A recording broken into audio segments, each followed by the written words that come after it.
ఈ ప్రజాదీవన యాత్ర సందర్భంగా ఈరోజు వింజమూరు బీసీ కాలనీలో ఈరోజు మధ్యాహ్నానికి బీసీ కాలనీ మొత్తం కంప్లీట్ అవుతుంది. దాదాపుగా 4000 ఓటర్స్ ఉన్నారు.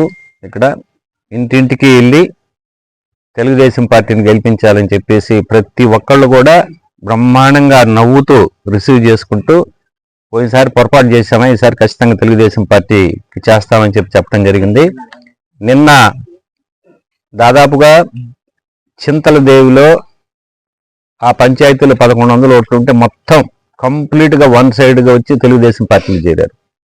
ఉదయగిరి నియోజకవర్గం ఉదయగిరి మండలంలో జీ చెరువుపల్లిలో వాళ్ళు కూడా మొత్తం మూకుమ్మడిగా తెలుగుదేశం పార్టీలో వైసీపీ వాళ్ళు అందరూ చేరారు. ప్రతిరోజు పొద్దున సాయంత్రం ఏదో ఒక గ్రామంలో వాలంటీర్గా మమ్మల్ని వాళ్లే పిలిచి తెలుగుదేశం పార్టీలు చేస్తాం సార్, పొరపాటు చేశాము, తప్పు అయిపోయింది, మేము తెలుగుదేశం ప్రభుత్వం ఏంటో వైసీపీ ప్రభుత్వం ఏంటో ఇప్పుడు మాకు అర్థమైంది అని చెప్పి వాళ్ళు చెప్పడం జరిగింది. నిన్న కొండాపురం మండలంలో భువనేశ్వర్ గారు చంద్రబాబు నాయుడు గారు జైల్లో ఉన్నప్పుడు ఒక అతను చనిపోవటం జరిగింది బాధ తట్టుకోలేక. దానికి భువనేశ్వర్ గారు నిన్న 3 లక్షల రూపాయలు ఆ కుటుంబానికి, పేద కుటుంబం, ఎస్సీలో వాళ్ళు, కొమ్మి గ్రామంలో ఎస్సీలు, అంటే తెలుగుదేశం పార్టీ అధికారంలో ఉన్నా లేకపోయినా కూడా ప్రజల కష్టాల్లో ఉంటే ఖచ్చితంగా చంద్రబాబు నాయుడు గారు కానీ లేకపోతే లోకేష్ బాబు గారు కానీ భువనేశ్వర్ కానీ ఎవరో ఒకళ్ళు వచ్చి వాళ్ళ పరామర్శించడం, వాళ్ళకి ఆర్థిక సాయం చేయటం. మరి భువనేశ్వర్ గారు అయితే ముఖ్యంగా వరదలు వచ్చినా తుఫాన్లు వచ్చినా ఏదొచ్చినా కూడా ఆయన ఎన్టీఆర్ ట్రస్ట్ తరఫున ముందుండి ప్రజలకు సహకారం అందిస్తున్నారు. ఈరోజు ప్రజలందరూ తెలుసుకున్నారు పొరపాటు జరిగిపోయింది గతంలో అని చెప్పి. ఇప్పుడు మళ్ళీ తెలుగుదేశానికి ఖచ్చితంగా రేపు 24 ఏప్రిల్లో జరిగే ఎలక్షన్లో తెలుగుదేశం పార్టీ గెలుస్తుంది. వింజమూరు మేజరు ఈ నియోజకవర్గంలో అతిపెద్ద గ్రామ పంచాయతీ వింజమూరు. గతంలో నేను దీన్ని మున్సిపాలిటీ చేయాలని చెప్పి కూడా నేను ప్రపోజల్ పెట్టాం. అయితే ఆ రోజు స్థానికంగా ఉన్న సర్పంచ్ ఎవరైతే ఉన్నారో వీళ్ళందరూ దానికి కోఆపరేట్ చేయాల.